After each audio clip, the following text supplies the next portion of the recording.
Good morning, everyone, and thank you for joining us. My name is Michael Fotheringham. I'm the Chief Executive of the Australian Housing and Urban Research Institute, AHURI, and I'm delighted to welcome you to the fourth installation of the AHURI Research Webinar Series. Before we begin, I want to acknowledge that I'm hosting this webinar from the lands of the Wurundjeri people of the Kulin Nation, and I also acknowledge the traditional custodians of the various lands on which you all work today, and the Aboriginal and Torres Strait Islander people participating in this webinar.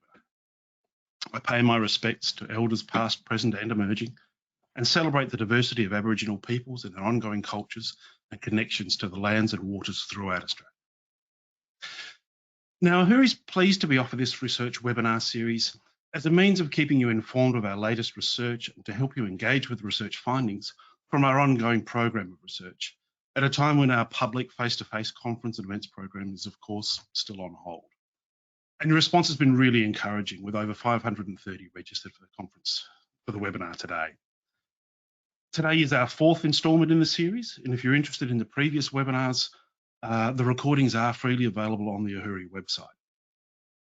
And before we meet today's presenters, and I introduce you to the topic for today's webinar, I want to just take a moment to introduce you to AHURI's National Cities Strategic Research Agenda, which officially launched last week.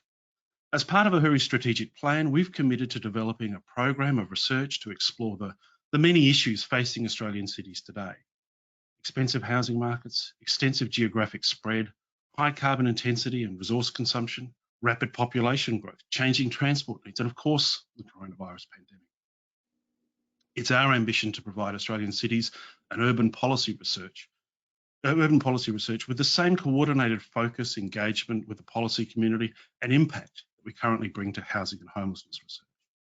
The launch of this strategic research agenda and our website hub is the first step into our journey to deliver the National Cities Research Program. So after the webinar, take some time and explore the new Cities and Urban Hub of the AHURI website. It showcases 12 key themes we've identified that either define current urban policy thinking in Australia or that we believe should be considered part of the policy focus as a nation moving forward. If your organisation is interested in partnering with AHURI to deliver a future cities research program, I'd invite you to contact us and start a conversation. Right, before I introduce today's topic and speakers, I need to provide you with some instructions on the software and some housekeeping. This webinar is being recorded, so if you need to leave or you're getting distracted by homeschooling arrangements, or for that matter, if you want to return to it later or forward it on to a colleague, the recording will be on the AHURI website in the coming days. And at the end of today's webinar, you'll receive a survey. We really do welcome your feedback so that we can refine and improve future webinars and ensure that we're presenting information in a way that's useful to you. Now, in terms of participating in today's webinar, here's some instructions. By default, you're listening through your computer speaker system or headphones, but if you prefer to join over the phone, just select telephone on your screen and the audio pane, and the dial-in information will be displayed for you. You'll have the opportunities to submit questions by typing them in the questions section of the control panel, and you can submit your questions at any time during the presentation.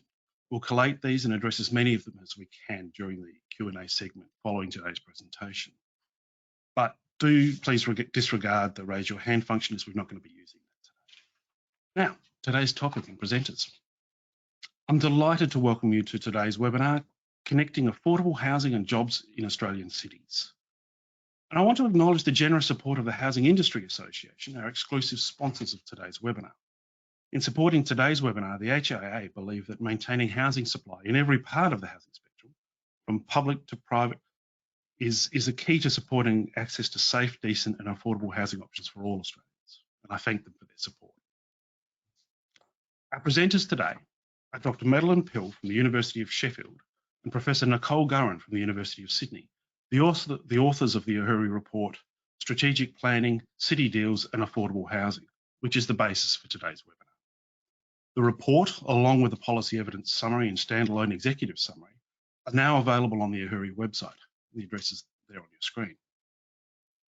I'll resist the temptation to give an introduction to the topic itself, as they'll both do that very well shortly. During her tenure, Professor Gurran, during her tenure, Dr. Madeline Pill, during her tenure at the University of Sydney, was a senior lecturer in public policy and is now at the University of Sheffield. where she has recently returned as in the Department of Urban Studies and Planning, where she's Deputy Director.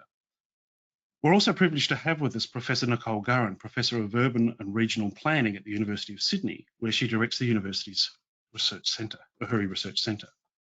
Her research focuses on intersections between urban planning and the housing system, and she's led and collaborated on a series of studies on aspects of urban policy, housing, sustainability, and planning funded by AHURI as well as state and local governments. We welcome both Madeline and Nicole. It's now my pleasure to hand over to Madeline Pill. Thanks very much, Michael, and to everyone for coming along, and thanks also to AHURI for supporting us in this research and for arranging this today. It's a really great opportunity to tell you a bit about our research and then have plenty of time for questions and comments following our presentation. Katerina, if you could go to the next slide. Thank you.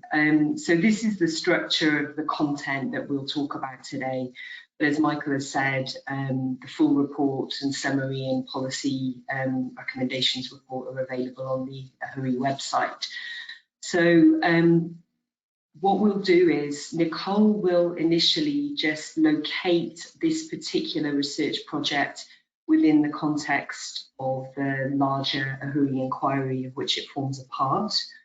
Then I'll explain this project's research question and the approach that we took to providing answers to this. I'll then explain what we did in terms of our first stage research, which was a review of international evidence. Subsequently, I'll talk through the second stage of our research, which is a review of Australian strategic planning frameworks, including the potential role of satellite cities within their broader metropolitan areas. And then finally, I'll hand over to Nicole, who will explain stage 3 of the research, which was about addressing housing supply and job opportunity mismatches, policy development options, and some key takeaways. So as I said, we're hoping to have plenty of time for kind of Q&A after that. And thanks, Katerina. I'll hand over to Nicole for a bit of context on the inquiry.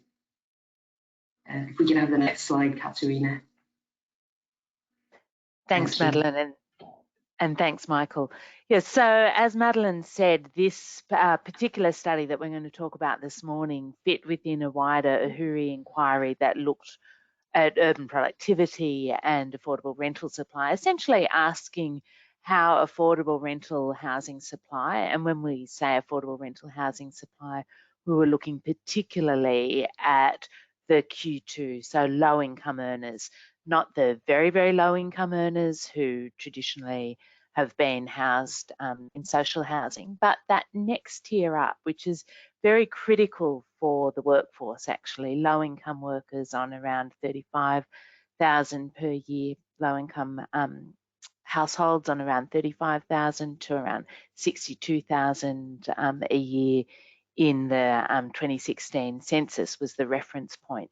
And so the question was for that sector of the population, which particularly tends to be in low paid jobs, but jobs that are very critical for the economy, the relationship between the availability of affordable rental housing, labour markets and urban productivity, and whether our existing and potential strategic planning and funding interventions within metropolitan areas and potentially non-metropolitan areas are supporting that connection between the availability of affordable rental housing and accessibility to jobs.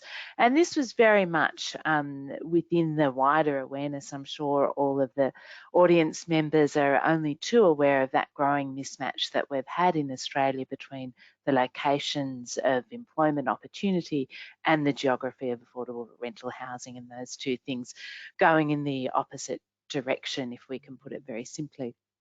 And we were interrogating that in this wider inquiry and asking what are the implications for urban productivity in terms of the labour market depth and flexibility, so the variety of workers able to participate in major employment centres and able to relocate to those centres, as well as participation rates, because if people aren't able to access homes near employment opportunities, particularly for women, there's been some evidence internationally to show lower levels of labour market participation. And the wider question that we look at, particularly in this research project, is we know we're doing a lot in cities. We know we're trying to invest in increasing infrastructure, and certainly we have comprehensive strategic planning frameworks for all of the metropolitan centres and, in fact, our regions in Australia. But to what extent are those strategic funding interventions and planning frameworks getting at that particular issue around affordable rental housing for that critical sector of the workforce? Next slide, please, Katerina. And so just to conceptualise for a moment that relationship between urban productivity, increasingly concentrated in major city centres, the implications between the location and number of firms, and we know that there's been an increased tendency towards clustering of high value employment opportunities as economies have changed, and in space that's meant greater central city clustering, and the implications for labour market depth and mobility. So we see a clustering of firms to take advantage of the diversity of the labour market that you get in central city areas. But for housing, we know that what that's meant is that homes that are located in proximity to those employment centres, rents and prices rise, and that critical lower income sector of the workforce misses out.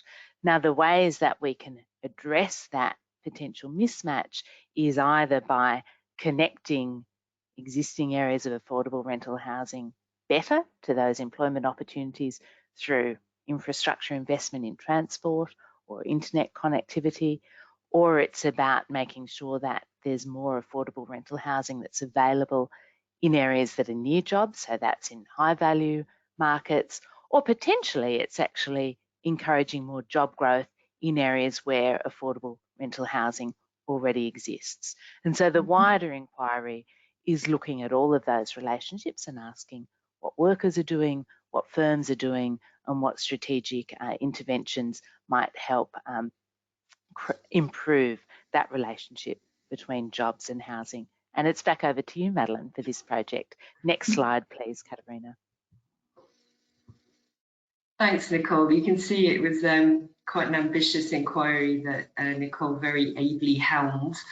This particular research we're talking about today was the third out of 4 constituent projects within this inquiry.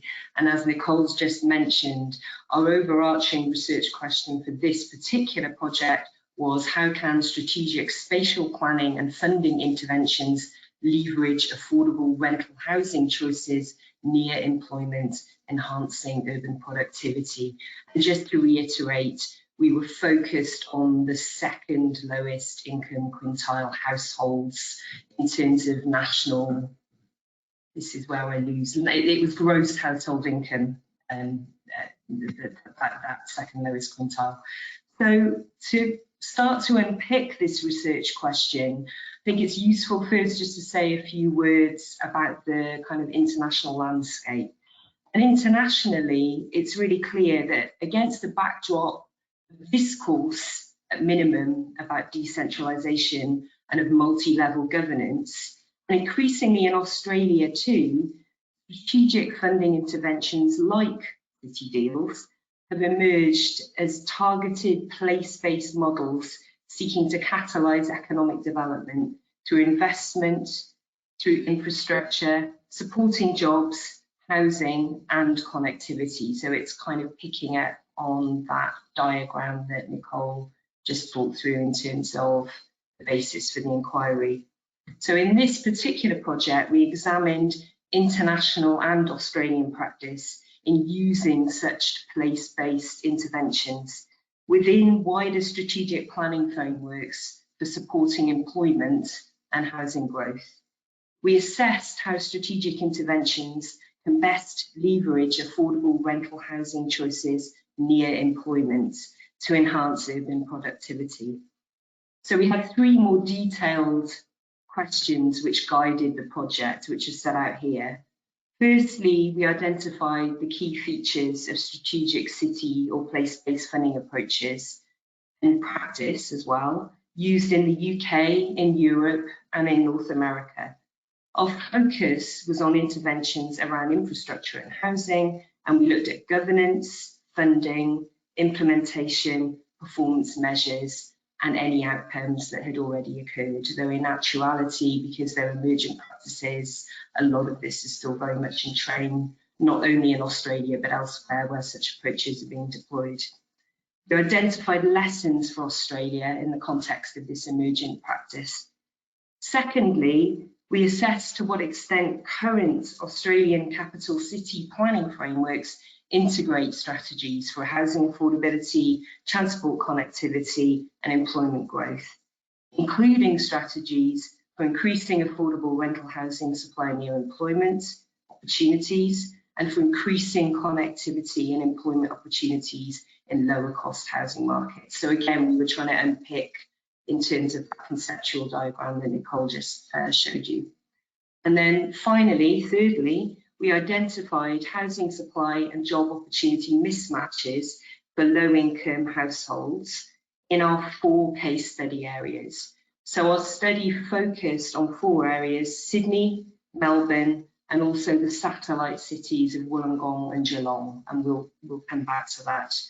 We considered, in light of our research, the potential strategies to support more balanced housing supply and employment growth in these 4 areas, but obviously would be applicable more generally as well.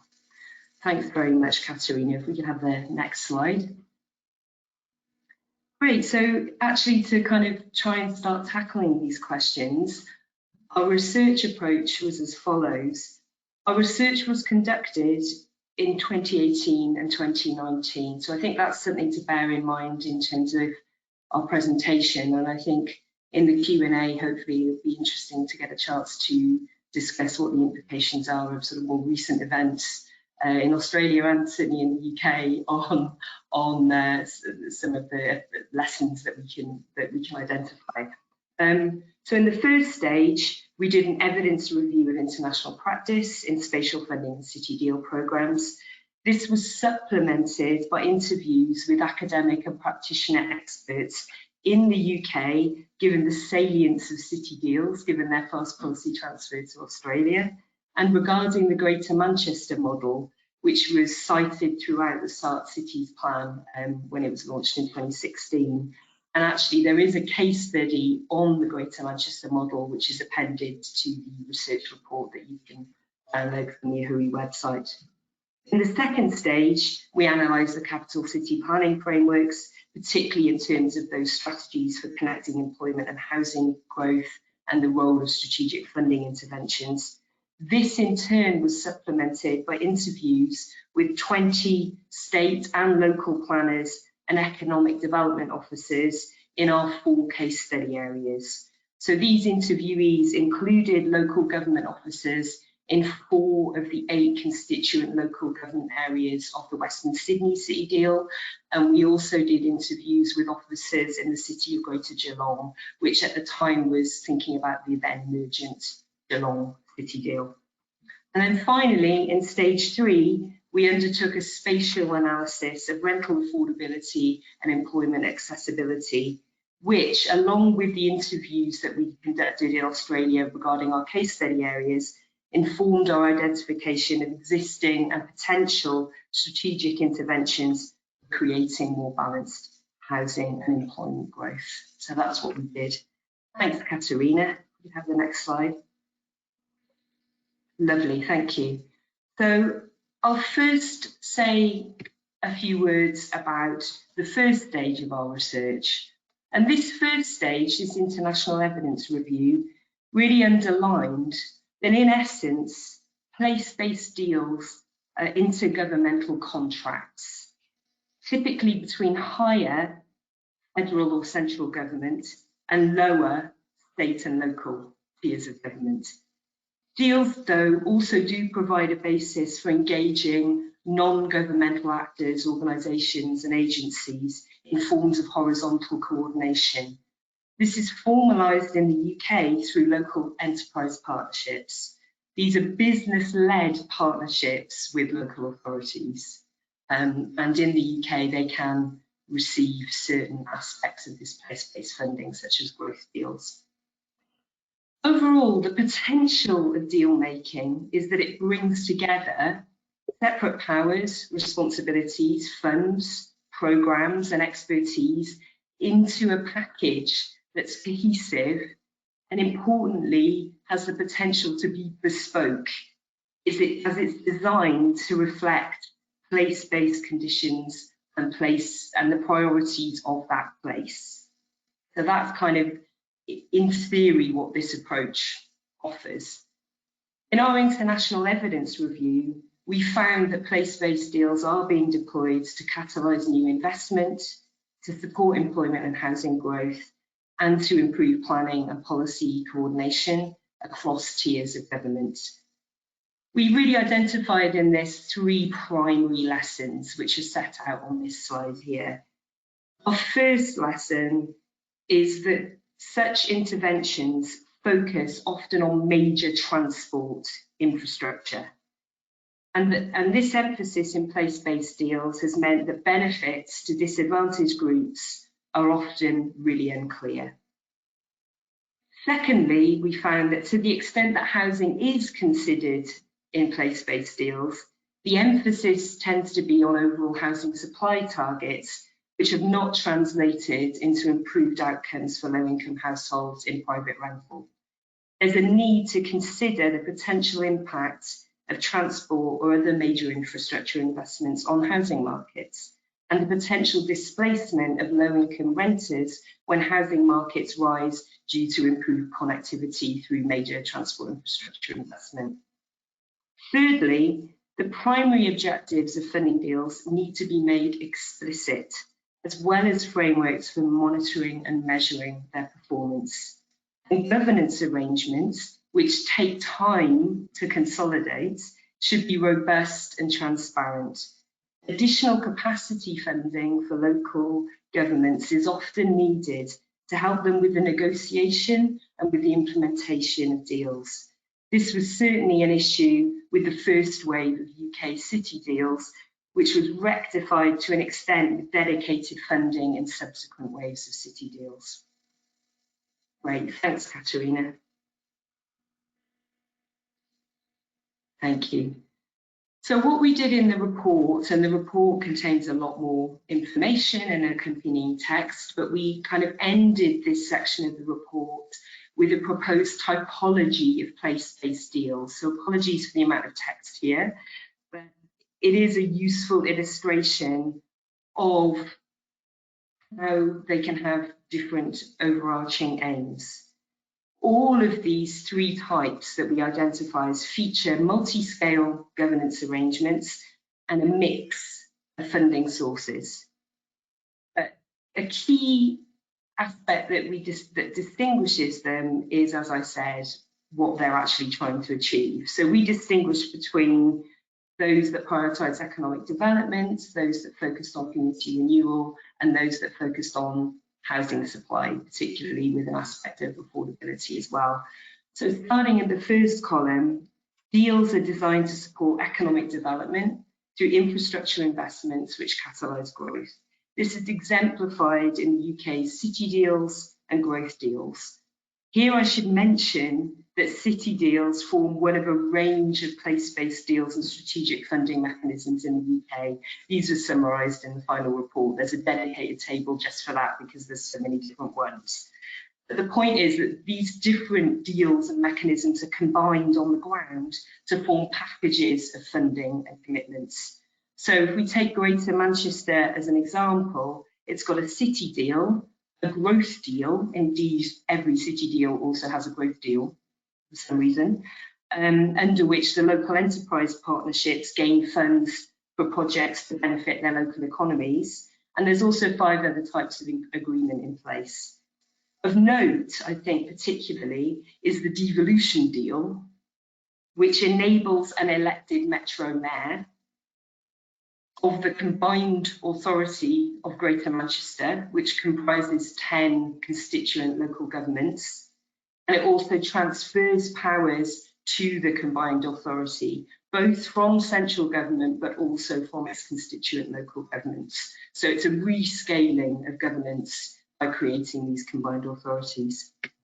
In the middle column, we've got deals which aim to address spatial disadvantage by funding community development initiatives. Examples include the US's long-standing community development block grants, and in Canada, the tripartite, so between federal, state and local government tiers, urban development agreements, which were used between the 1980s until 2010 when there was a change in government, to coordinate funding to address issues including affordable housing and economic development. This Canadian example of the UDAs really is a good example because it illustrates the strengths of place-based deals, bringing together different tiers of governments and offering a powerful opportunity to drive economic and social outcomes. But these UDAs also illustrate some of the weaknesses of place-based deals, particularly the need for sufficient funding to actually be able to benefit low-income groups, and the concomitant need for a long time frame with a committed, consistent political backing to deliver lasting outcomes at scale. And finally, in the third column, we go to Europe and we go to France. And here we have programs in this column which aim to support significant new housing supply. And France has a wonderful example. It's the Contrat de Développement Territorial, apologies for my pronunciation, which are agreements between central government and local government, the smallest level of local government in France, the communes, in the Ile-de-France region. So it's essentially Greater Paris. The catalyst for these agreements was the construction of a transport mega project, the Grand Paris Express, which is a €30 billion rapid transit project due for completion in 2030. So what the CDTs are agreements between central government and the communes seeking greater housing supply and economic development opportunities proximate to the new stations in this new transport line. The CDTs are envisaged as helping to drive the planned delivery of 70,000 new dwellings a year. Half of that planned delivery will be in the communes in these local government areas which have CDTs with French central government. So importantly as well though, this is supplemented as according to French national law, social housing needs to make up 25% of new housing stock. So therefore, this model and this mode of delivery is one in which social housing is seen as an integral part of planning for housing rather than additional extra that's negotiated down the line. And this clearly mitigates the gentrification and displacement that may result from the improved connectivity of such major transport infrastructure. So in a way, that's the most clear model, which is explicitly about affordable housing delivery. Thanks, Katerina. Have the next slide. So turning to the second stage of our research, we then reviewed Australian capital city planning frameworks. These, of course, as you all know, establish the spatial objectives and policies for future growth and future change within established and new development areas. In our review, we found that employment growth, transport connectivity, and housing choice or housing affordability are all key objectives of these frameworks. But strategies for integrating these elements are underdeveloped, and the need for high levels of coordination and collaboration between state and local agencies is really palpable.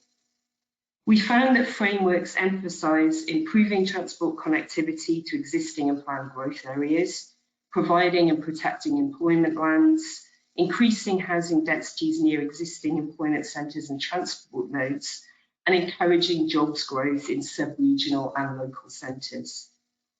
We also found, importantly, that there's strong potential for strategic funding interventions such as city deals to catalyse key elements of these strategic frameworks, as is occurring through the Western Sydney City Deal. These bring employment closer to existing and planned housing. However, specific strategies are needed to ensure that rental accommodation remains affordable and available for these low-income Q2 quintile 2 lowest income households. Thanks very much, Katerina.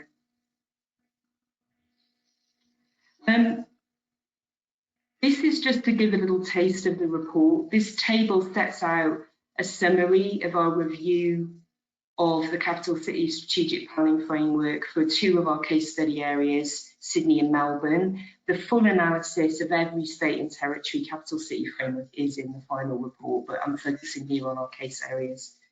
So we found that the frameworks do include new housing supply targets.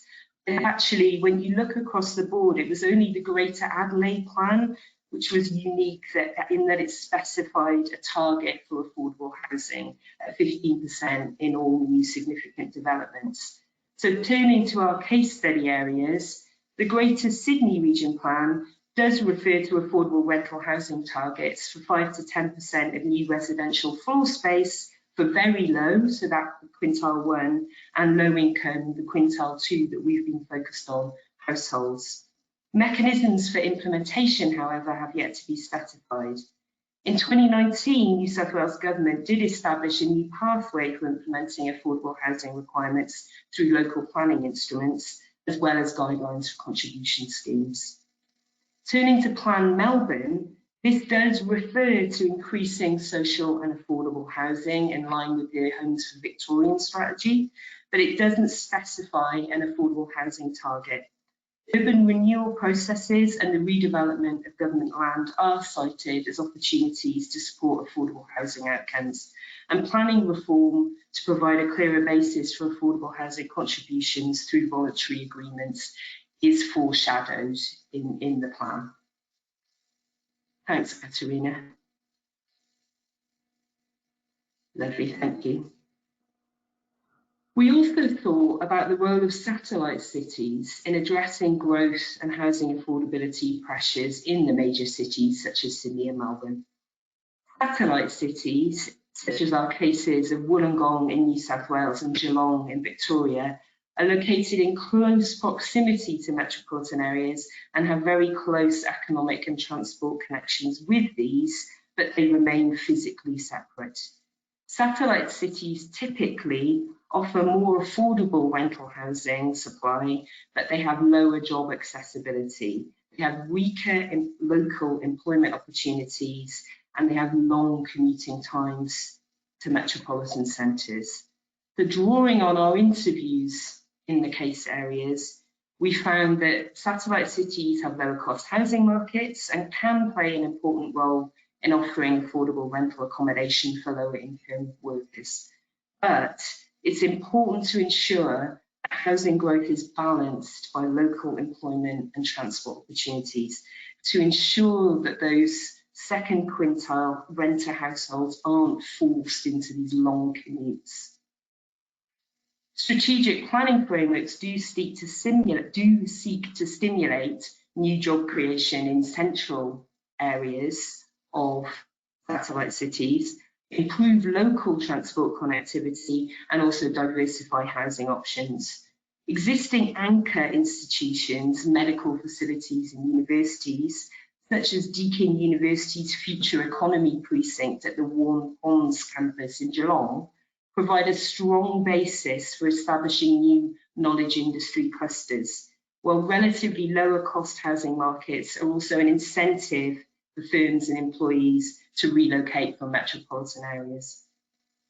Lifestyle and amenity benefits offer competitive advantages, and certainly in our interviews with satellite city local government officers, this was stressed. They talked about how they marketed and discussed with potential firms locating to their areas, how they talked about these lifestyle and amenity benefits. However, these cities do have high car dependency, And there's certainly a risk that any new residential release areas will be poorly served by public transport, which actually undermines affordable living objectives. And there were some wonderful quotes in our interviews about this, because local government officers were really aware of it. And finally, the Geelong City deal does represent an important opportunity to catalyse local jobs and investment in the CBD of Geelong, but also on a more regional basis. A similar strategic funding intervention in Wollongong would support ongoing efforts to diversify the local and regional economy in Illawarra Shoalhaven.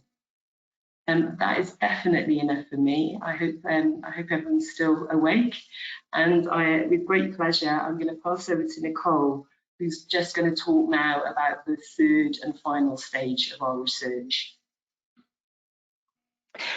Thanks, Madeline. Katerina, the next slide, please.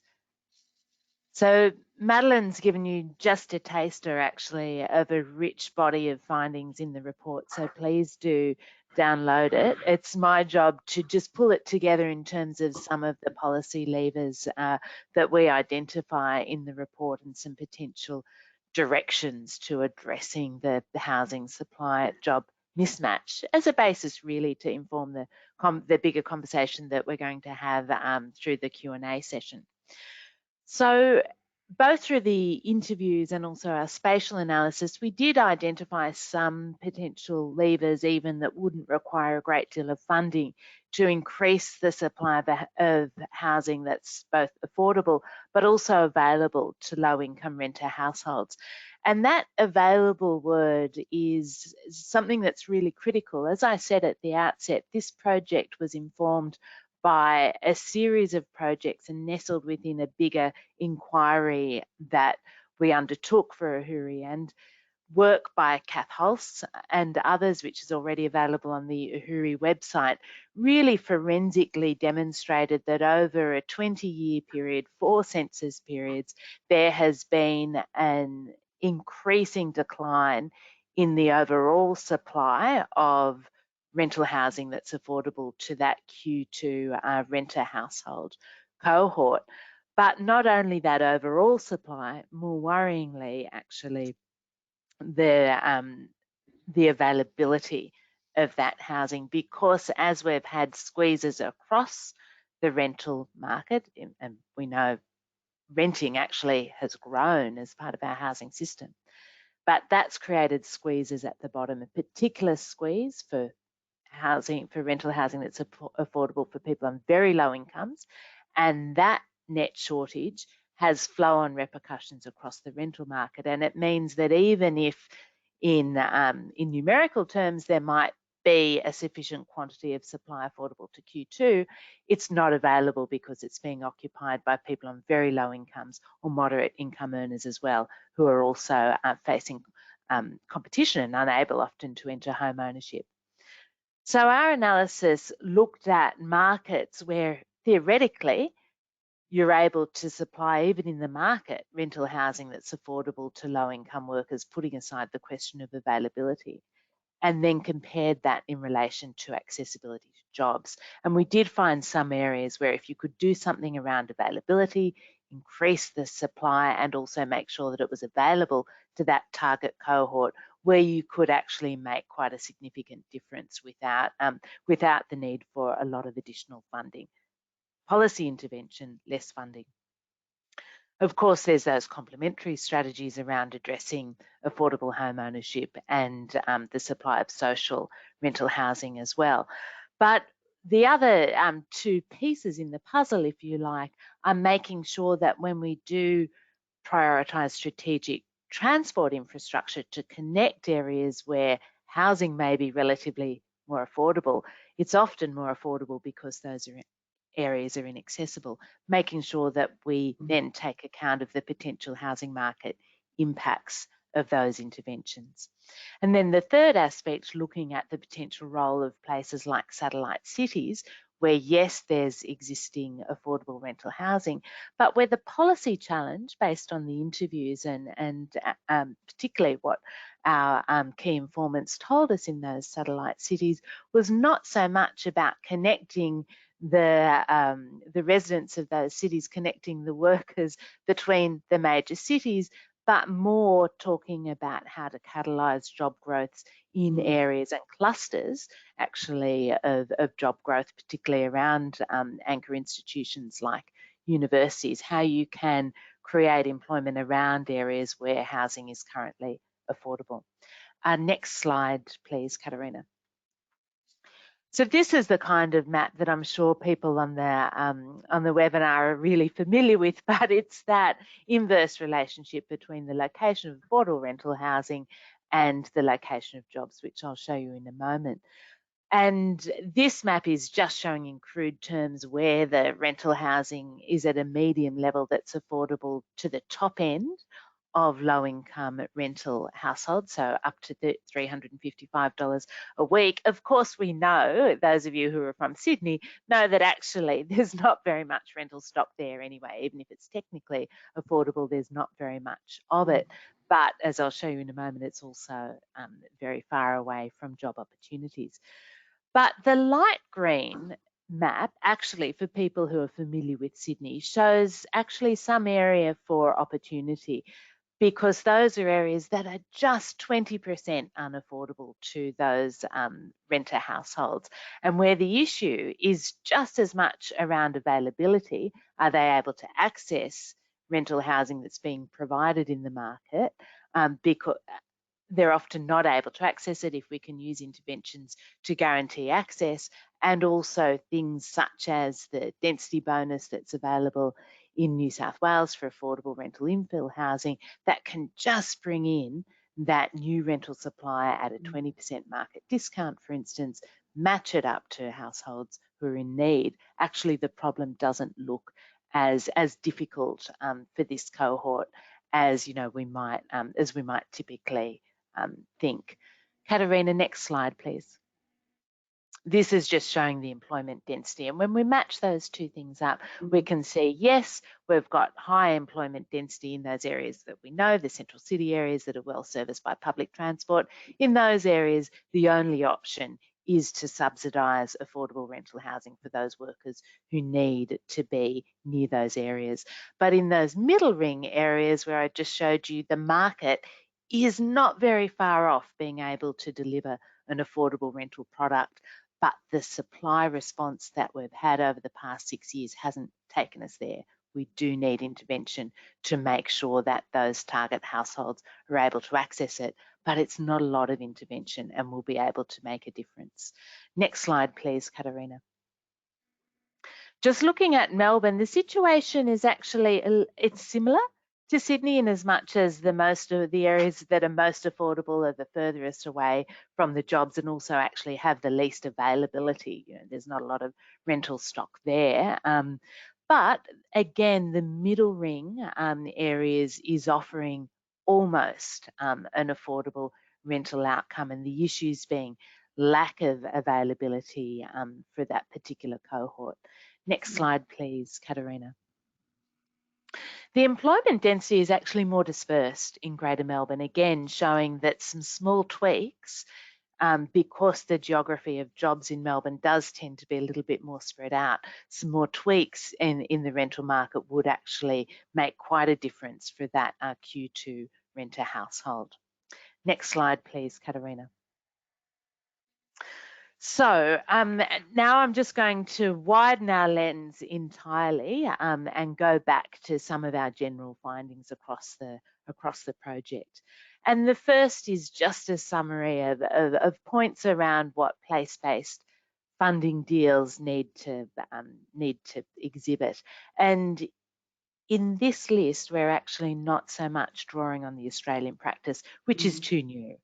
This is a list that Madeline, road tested with our Australian informants through the interviews, but very much was the sorts of things that people in the UK were saying, these are the things that we did wrong. These are the things that you should make sure your place-based funding interventions, our city deals in Australia, these are the things that we need to check off. And those are around having defined aims and objectives that are underpinned by a really sound and contestable evidence base.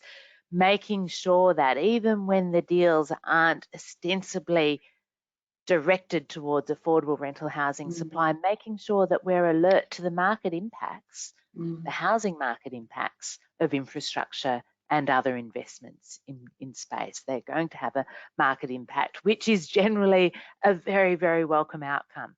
The only problem is that it can make it more difficult to secure affordable rental housing or to deliver affordable rental housing unless we embed that into our planning at the start and we make sure we've got measures in place to preserve affordability and to produce it in certain contexts as well.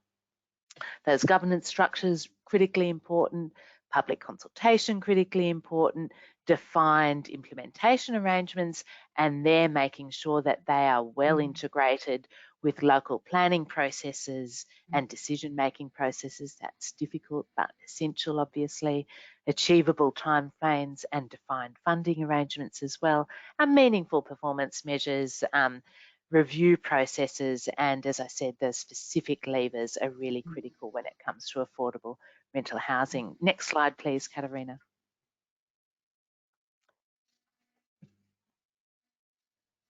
And so to get at that nitty-gritty of how we might start to address the spatial mismatch, the first one is looking at the ways that we can just support the market that's almost there. That 20% rental discount combined with an eligibility requirement, and we've got a scheme up and running in Sydney that that does show that in those middle ring areas, Liverpool, Blacktown, areas that are densifying, a density bonus that supports an affordable rental outcome can actually address the needs of those low-income renter households. But in areas that are benefiting from a more substantial public investment in transport or other infrastructure, there is a significant opportunity to actually make an inclusionary housing requirement. For instance, there's an opportunity for some value capture that might support a flow of resources or land for affordable rental housing, potentially even some experimentation around affordable home ownership as well, but very much matching the opportunities to the particular housing market. And then looking at the city deal model, for instance, in places like Geelong and already demonstrated in Wollongong, to look at how you can encourage jobs creation as well around areas that are already affordable, but making sure that we look at connectivity both to the major employment centres in the CBDs of Sydney, Melbourne, our capital cities, but also internal connectivity within those areas in which we want to encourage new employment clusters. And I mean, Western Sydney obviously would be another place in which we would talk about how that city deal mechanism is able to catalyse both connectivity to capital city employment and economic connections, but also internal connectivity to support jobs in areas where housing might already be affordable, so long as we're able to preserve that affordability. And last slide, please, Katerina. So the takeaways from the project are certainly around place-based deals, and we scratched hard and we actually didn't find negativity around place-based deals, which is unusual. You usually do when you go and interview. The number of people that we interviewed in this project, we didn't find negativity. Actually, there's a great deal of optimism around the potential for these bespoke places to get at the particular place-based opportunities, but also challenges, and to use them as an opportunity to reconfigure that relationship, really difficult relationship between the location of employment opportunities and rental housing. The potential role for satellite cities, which we're certainly actually seeing more potential around reconfiguring both the relationship between traditional CBDs and jobs, but also the potential opportunity for satellite cities to play a bigger role, and the need to make sure that in doing that, it's not about conceiving those places as dormitory communities, but as self-contained employment centres with opportunities. But at the end of the day, we can talk all we like, but we need to make sure that specific mechanisms are in place when we're talking about affordable rental housing, because otherwise, if we get infrastructure right, if we get our urban planning and design right, unfortunately, the market will make those areas unaffordable unless we're able to put in place specific mechanisms to guarantee access and affordability for low-income rental households. And I'll leave it there, open to questions. I think that's our last slide, Katerina. Yes. I'd say so. Look, that brings us to the Q&A session, and thank you both for that really interesting presentation. A lot to cover in all of that research. We're getting a few questions starting to come through the question panel of the GoToWebinars app. Please feel free to put your questions through. I might just start with one question, which I guess is a detail about the research project and some of the findings, and that was whether or not the research looked at whether particular sectors within the sort of Q2 renter households, whether employment opportunities were particularly targeted to any sectors particularly. Maybe I'll take that question, Michael, because it really looks at the bigger inquiry. So there were 4 projects in the inquiry, and one of the first project by Kath Holst, which I mentioned, which looked nationally at the picture for Q2 renter households and was a longitudinal study, looked also at Q2 renter households by occupation. Just looking at what they were doing in terms of their housing, how they were meeting their housing needs, whether they were living unaffordably in order to be near particular jobs, or whether they were potentially moving out of the workforce, or whether they were enduring a spatial mismatch in terms of just enduring a long commute, which was the focus of the second project, led by Jago. And I don't think that's up on the AHURI website yet. Kath Holst certainly is. Jago's maybe, it will be any day soon. And then the other 2 projects, Madeline's project looked at, as I said, as we've gone through more the strategic policy interventions, and the project led by Robin Dowling looked actually at the potential for digital innovations, smart cities, that whole sector, as well as the telecommunications support around connectivity, the potential for that actually to make a difference in this whole conversation. Now, we in our project looked at the location. When we did our employment density maps, we also looked at the density of particular types of jobs. But I couldn't off the top of my head tell you where the mismatches are worse between the location of jobs and the location of affordable rental housing. And we didn't, in the inquiry overall, look at, aside from the tech jobs in the innovation sector, we weren't looking at particular types of strategies around particular jobs, aside from knowing that there are some employment sectors that benefit from clustering. So some firms, and so therefore, the firms that need clustering need particular types of jobs. And then there's other types of jobs, such as service industry jobs, retail jobs, etc., that are always going to be wherever there is a concentration of jobs or population. I don't know if that answers the question, that answers the question, but it did give me an opportunity to talk a little bit more widely about the inquiry. And I guess just to add to your comments there, the report by Robin Dowling, led by Robin Dowling, that you mentioned will be on the AHURI website next week. And then the one led by Jago Dodson in about a month's time, right at the very start of September. So they're coming soon. But quite a pipeline of reports coming through over the next couple of months, and those will feature in it prominently. I've got a 3-part question from Wendy Hayhurst that we might just take piece by piece, because there's a bit of detail here. So starting off, does the research find productivity benefits arising from the availability of housing options for Q2 households close to employment? Is that something that the inquiry addressed? Yep. We didn't address it directly in this project, but again, it's an inquiry issue. Yeah. in the wider research. Great, so that'll be coming soon. I mean, we could just say, Wendy, certainly in the wider inquiry, and certainly the interviewees in this project emphasise the importance of, for the labour market, having access to affordable rental housing near work, or otherwise, you know, the precarity of businesses, you know, having a high churn in their employee base, for instance. You know, all of those types of issues were certainly raised, even though they're not front and centre in this particular project. Thanks, Michael. Up to. And then building on that, I guess taking particular interest in the French example that you looked at, Madeline spoke to, and are there elements to the French model that would translate well to the Australian context?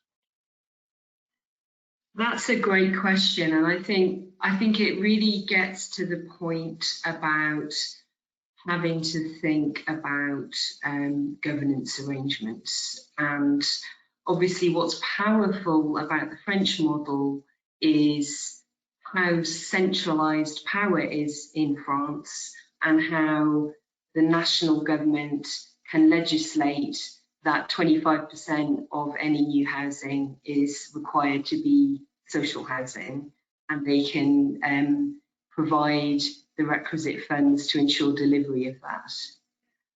That's a really, really significant difference.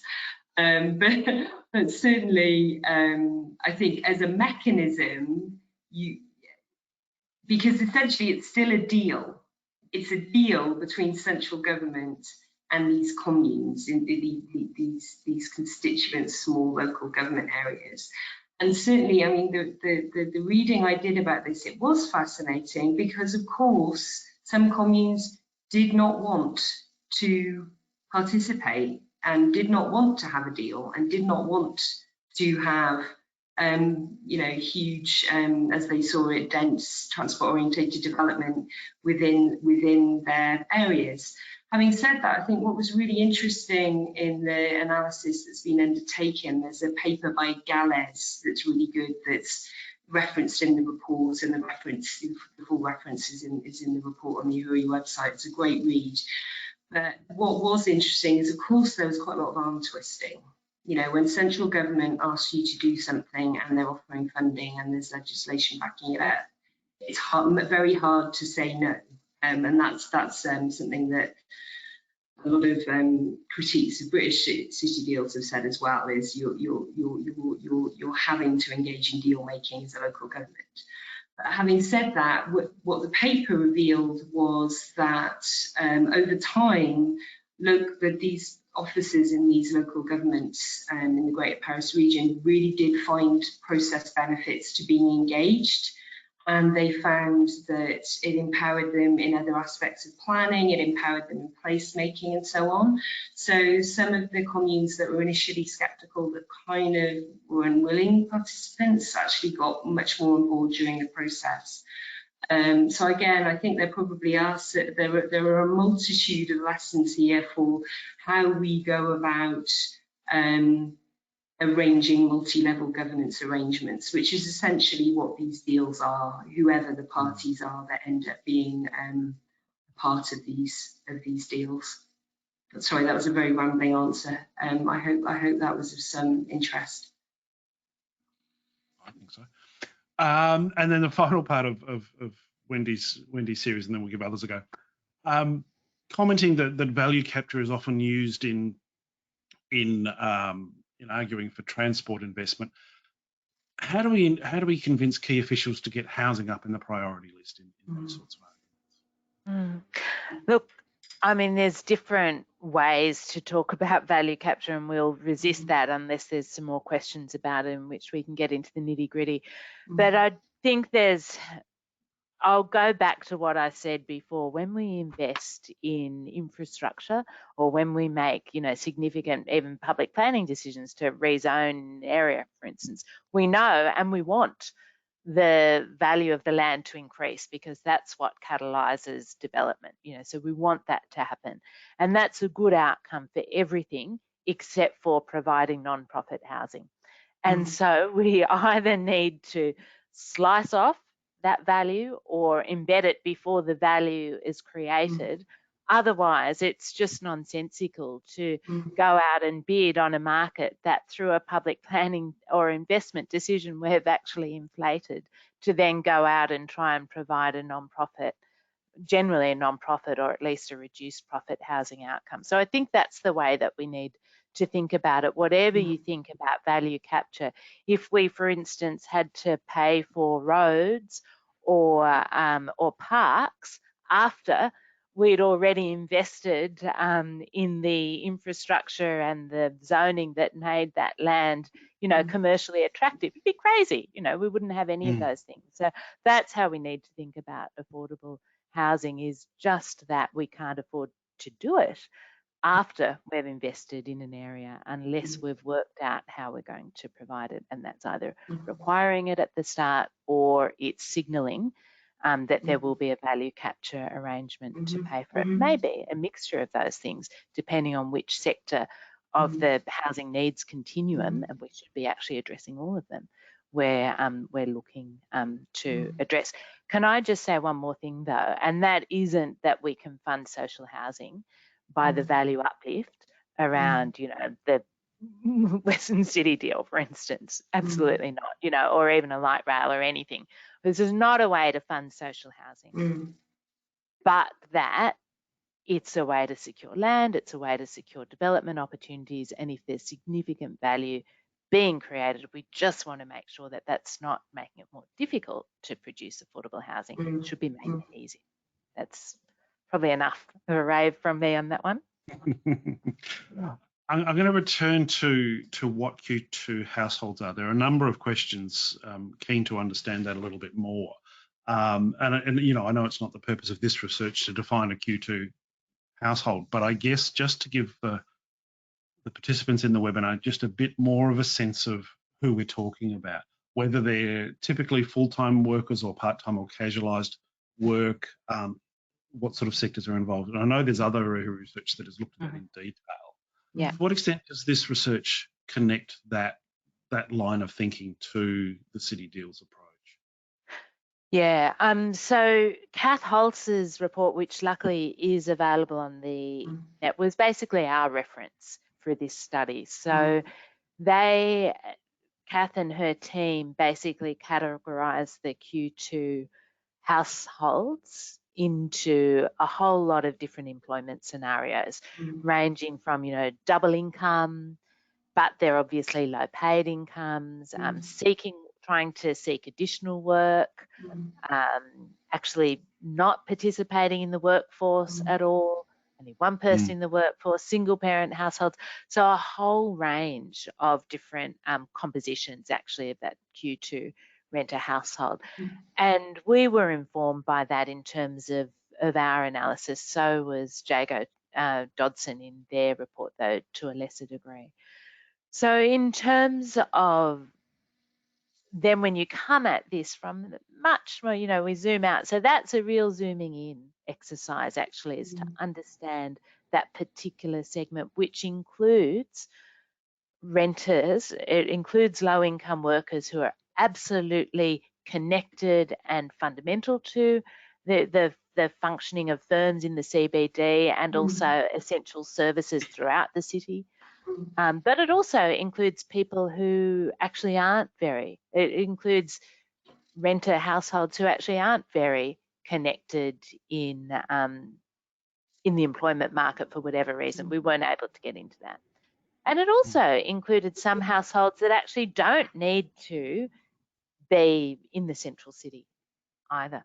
So that's the nitty gritty. Now, if we zoom out and think about the strategic end of something like a city deal, the Western City deal, which is really trying to connect Western Sydney and to catalyse job growth in an area where, you know, we would traditionally say, well, that would be a more affordable home ownership market and rental market, although that is a ridiculous oversimplification of Western Sydney. Also happens to be the area where we're concentrating our new housing supply opportunities as well, to a large degree, not only, but to a large degree. So that's a really big picture, and it's really difficult to connect those two things. But we can say that Q2 renter households who are trying to access employment opportunities are overrepresented in Western Sydney, and in many parts of Western Sydney, they are underserved by access to jobs. So whatever mechanism we do via a Western Sydney City deal or other planning interventions should be trying to do several things. One, internal connectivity.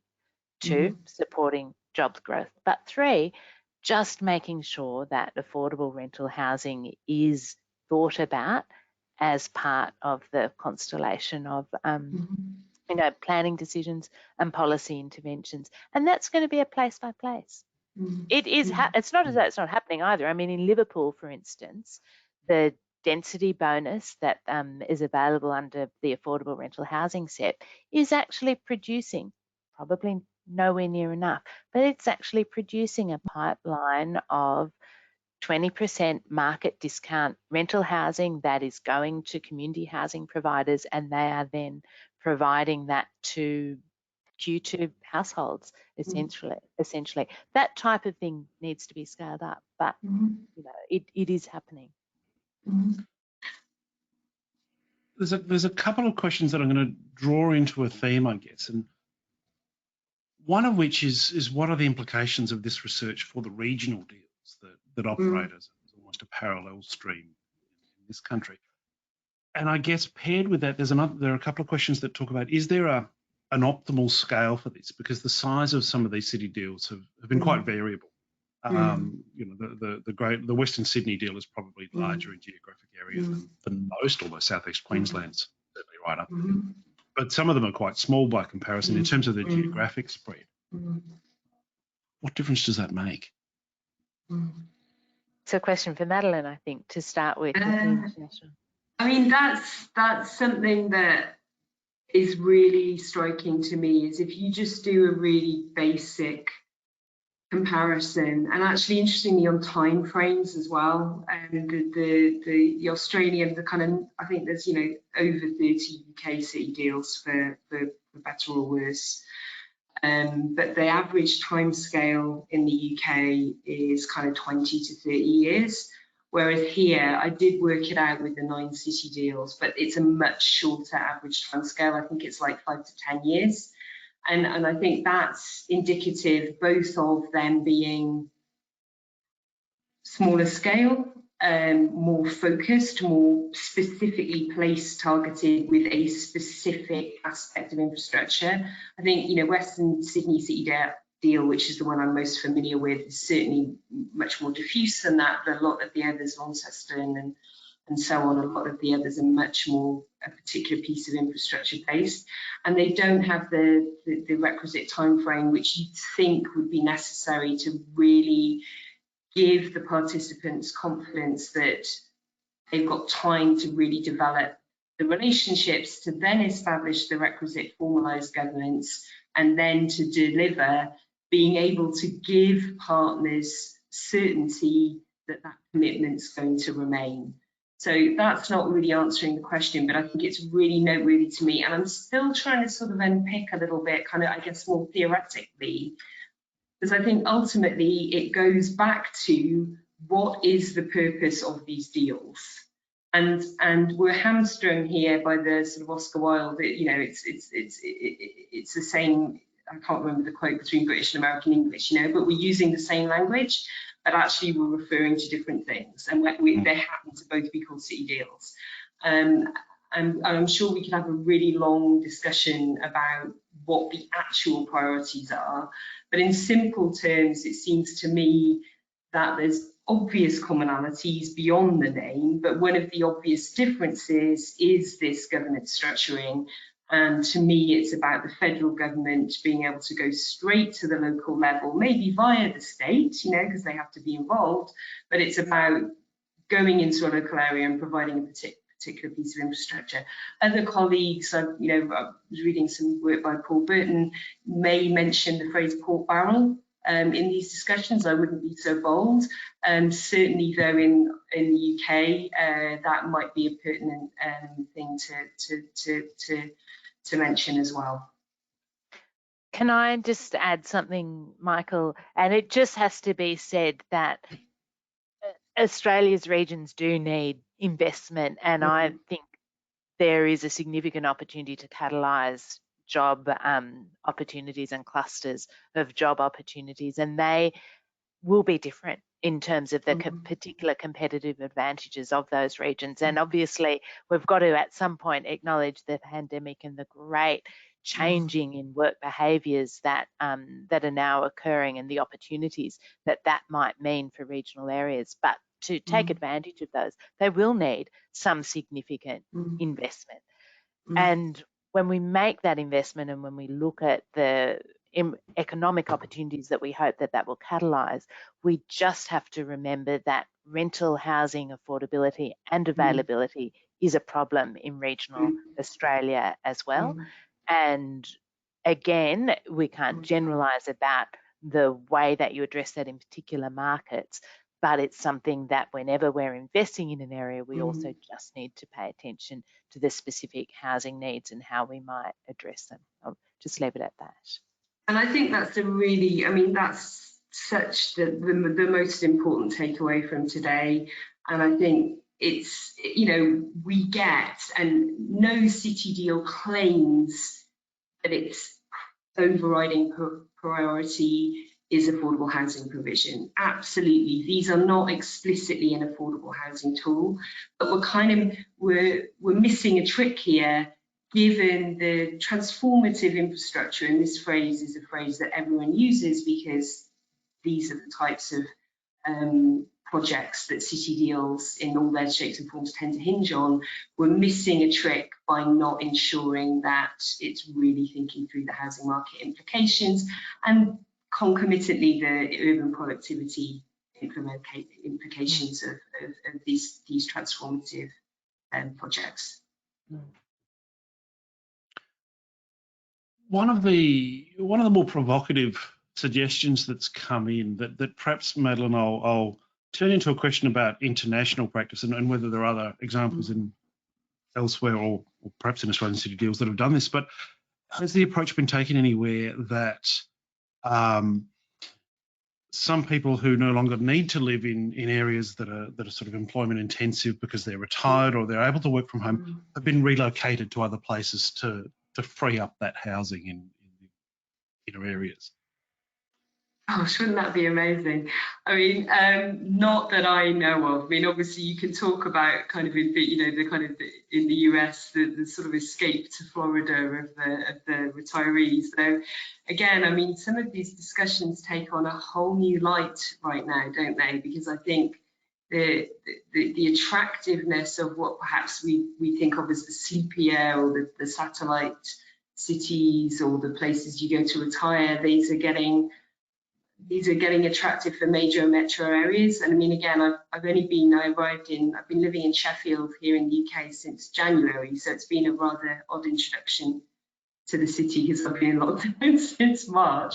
But actually, you know, anecdotal evidence is that there are a lot of people who are cash buyers from London, and the house market here has gone up by, I think it's estimated 10-12% over May.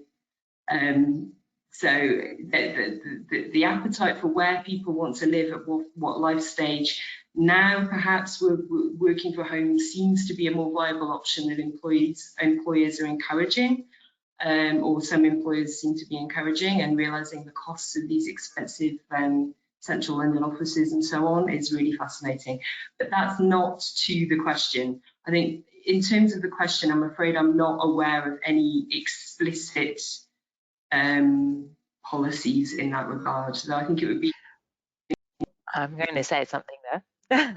I can't let that opportunity slip without referring to the issue that has bugged planners, you know, for all time, and that is that households don't match the housing that they live in, because in a housing market, the more you can afford to consume, the more you will. And so, you know, it doesn't matter who you are, if you can afford to live in a big house in a well-located area, whether or not you're working nearby, if that's where you want to work, you will. And we can't really do much about that. But what we can do something about is international tourists consuming our permanent housing. And it's no surprise that the areas that are best located in relation to jobs and transport in Sydney and Melbourne are also a perfect match for our Airbnb rental, short-term rental accommodation. And in Australia, we haven't really done anything about that. We've allowed new housing units to come on. They haven't addressed affordability, and part of that, small part of it, is actually leakage to the short-term rental market, particularly in high-value central city locations. So yeah, a little bit more intervention, I think, is probably warranted on that front. And certainly Barcelona, in terms of how it's actively regulated, and now since COVID started repossessing vacant rental property or vacant Airbnb properties, is there's some radical policy choices that could be made in that regard. Yeah. But no city deals with a forced resettlement of retirees at this stage. No, it is interesting because I think that retiree kind of cliche set of behaviours is being modelled lower down the age scale now. Whether how deep and long those effects last for will be interesting to see. I guess a related question is looking at, to what extent can city deals for satellite cities prevent gentrification of those cities, prevent excessive price hikes within those cities? I don't know, Madeline, do you want to start with that? Is there a role there? I guess, because I think particularly city deals don't happen without them being associated with something, and it tends to be major transport infrastructure. So therefore, there are very likely to be issues of displacement and gentrification associated with whatever the city deal, the key project that's hinging this, whether it's an airport or a sports stadium or a major rail link or whatever it is. There's inherent dangers of displacement and gentrification, and as Nicole has said, we need to think about building in measures in advance that mitigate that or prevent it, whether that be, as Nicole was saying in her sort of value capture kind of discussion, how do we preempt that? And as part of the city deal, as part of the deal making process, there needs to be proper contestable evidence base, seeking to model where these impacts are going to be and seeking to redress these with concerted deep and direct subsidy of social housing and all the other wonderful things that should happen. I mean, the South Australian example is a really good approach for anyone who's really nervous about value capture, because essentially in 2005 they said 15% new housing needs to be affordable. Make it happen was introduced at a point at which the market was producing affordable house and land packages, and so that pipeline has continued for home ownership, and is also the products are also made available to community housing providers as well to purchase at that lower cost price. Look, it's not perfect, and I'm sure if we've got people from South Australia, they could, point out some flaws.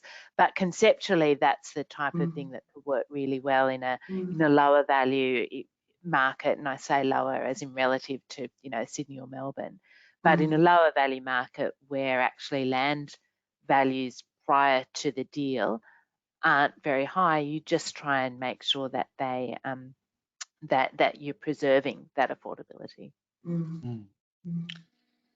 I might move then to a question that's come from, I think, South Australia. We're using an Adelaide example where a formerly housing trust, what was once housing trust suburb with older homes on quarter-acre blocks and fruit trees and so on, about to be bulldozed in favour of 600 dwellings in a multi-storey, smaller apartment formats, with an increased number of affordable housing dwellings in it, but with biodiversity lost. And so how do you balance the employment and social isolation and environmental impacts in thinking about these place-based deals?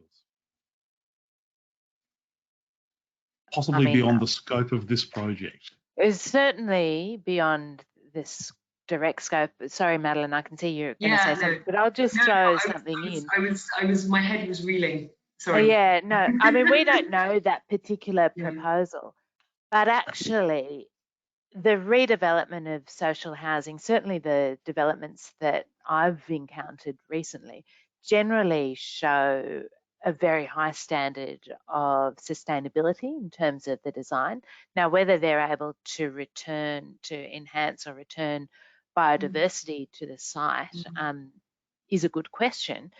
But I imagine that the strategic planning framework, even putting aside the city deal model, I think that would be something that the planners would be looking at very closely and checking and looking at the landscaping, the planting, the roof gardens, the potential for environmental offset. So I don't know that particular project, but generally I don't think anyone should be or needs to advocate biodiversity loss to deliver a high density housing outcome. I mean, a slightly unrelated caution on this would be, I mean, and this was more from the UK interviews and reading, but I think quite a few of my kind of expert UK informants were concerned that city deals and deal making were part and parcel of a shift, and actually certainly the planning reforms that have been announced in the UK just this week kind of indicate this as well, which I won't go into, but essentially they were concerned about city deals potentially, or city deals and associated planning changes as heralding a downgrading of planning as a profession and planning and good planning practice. And I think they saw it in terms of infrastructure strategies and plans essentially becoming the driving force. And I think as planners or people that you know care about, focus on housing, we need to sort of strongly advocate for the importance of proper placemaking through our plans. And your example that you've just given in South Australia is a perfect example of that, and the importance of having proper planning. So city deals is not a coherent policy. It's a tool to make a deal to deliver certain things in a certain way. But it needs to be complemented by and aligned with proper committed strategic and local planning, including housing. Yeah, I think that's right. And it's part of the wider point that, you know, I think we had in Australia a sort of a rhetoric that, you know, we may hear again, which is that, oh, the housing supply emergency is just so extreme that we don't have time to, you know, do our proper strategic planning or our proper environmental assessments. And we may start to hear that type of rhetoric around the need for economic growth, for instance. And I think the evidence, certainly the weight of AHURI reports that have been produced, show that simply producing new housing doesn't address an affordable outcome. We need to consider affordability, just as we need to consider, you know, the sustainability of where housing is going and the environmental impacts on particular sites. You know, it's not an either or. So keep engaging. The person who's engaging on that particular project, keep engaging, but it's not the truth that a higher density housing project inherently is going to mean a loss of biodiversity unless you're talking about a particular protected site or species.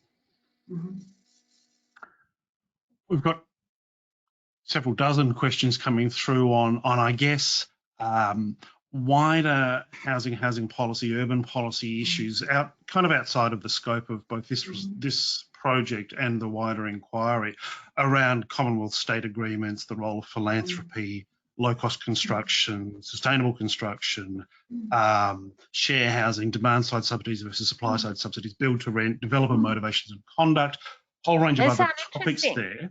They sound great. I wish we had time for. but I would encourage people asking those questions to explore the AHURI website for research that does in fact speak to those topics. The last question I think we'll have time for today, though, I think is a fitting focus for us to wind up on, which is really around the impact of the pandemic, the changing nature of employment that's triggering in terms of increased unemployment and underemployment, or reduced salaries, and the impact of all of shutdowns and gradual restarts and so on that we're going to see across the country at different times, across the world. It must be about 2 a.m. in Sheffield now, or later. You know, what sort of impact will that have on both precinct level sort of environments and sense of community and housing outcomes? What sort of impact for city deals does that look like? Wow, I mean, there's a lot of different ways to answer that question. I think going to city deals specifically as a policy and in political rhetoric, it's obviously not been getting a lot of attention. Most recently, pre-COVID-19, with Johnson's kind of affirmation as RPM in December with the general election, and given the kind of red wall being surmounted in the north of England, i.e. long-standing perceived Labour strongholds becoming voting Conservative, this was followed by a flurry of discussion about levelling up, and I think that brought city deals to the fore again in terms of notions of the Northern Powerhouse and these kind of rebalancing economic opportunity and productivity kind of discussions. Again, all that's kind of very much in abeyance now. I think what's really interesting with the pandemic is you're really starting to see the central local relations, the governmental relations start to play out, and the importance of local determination and the use of local knowledge in managing these kind of issues. And of course, also you're seeing beyond the kind of city deal, kind of urban policy levelling out rhetoric, you're really seeing an affirmation of the importance of quality placemaking, quality precinct planning, access to open space, and you're seeing some of the equity, you know, the inequities of where people are living, their ability to work from home or not, etc. So there's so many things happening at the moment, and I'm sure that the same in Australia. I think from the lens of this research, it will be interesting in terms of the decentralisation opportunities or the change in attitudes that may arise from this. Certainly in terms of Robin Downing's report, particularly we're thinking about like work-live arrangements and that kind of thing, and that was part of that research. But are we really thinking through what that actually means in terms of, for example, gender inequities and so on? So there's lots of different aspects we could talk about here, and I better hand over to Nicole. Oh, we're probably at time, aren't we, Michael? We are. Look, I'll just say, okay then, I don't know what form government intervention is going to come in the future and what it's going to be called, but we know that in the pandemic and post-pandemic period, any investment that's designed to catalyse infrastructure and jobs is going to be so critically important. In making that investment, we want to be attentive to place and regions in a way that we haven't been. We just started to be, and I think it's really critical that we don't lose sight of that moving forward. And secondly, I think there's going to be an assumption that housing problems have resolved on the one hand, because we probably will see lower rents, we'll see increased vacancies, and we'll also see I think, a demand to stimulate demand for the purpose of construction. We need to be very clear-headed about that. People's housing problems are going to get worse, particularly this group that we looked at in this inquiry, low-income renters who are the most precarious but also really critical in the workforce. Their housing, the way that they meet their housing needs is likely to be more concerning in terms of a risk of overcrowding and so on. And so when we are looking at stimulus, looking at government intervention, we need to pay attention to place, but I think we also need to pay attention to the need for affordable rental housing. And that's probably, everyone knew that to start with, but we've got a whole lot of research that backs us up once more to say how plenty more to come, and plenty more to come. So look, I'm afraid time has beaten us again, and we've reached the end of our time slot for this webinar. I really want to thank you both, Madeline and Nicole, for your presentation and thoughtful comments this morning, or very early morning for you, Madeline. Let me acknowledge once more the generous sponsor of this webinar, the Housing Industry Association. Thank you. Our next webinar is coming up in a couple of weeks. The official invitation will be arriving in all your inboxes this afternoon. And in fact, registrations are now open on the AHURI website. So please join me on Wednesday, the 19th of August at 1 p.m. Melbourne time, where we'll be joined by Professor Christy Muir, the CEO of the Centre for Social Impact at the University of New South Wales, who'll present findings from the final report in the AHURI inquiry into social housing pathways in Australia. And a quick reminder that we would really appreciate your feedback by completing the short survey that'll land in your inbox shortly. And if you want to share this webinar or look back at the slides, it'll be on our website in the coming days. And until we see you again, hopefully in person rather than just on screen, thank you for joining us today.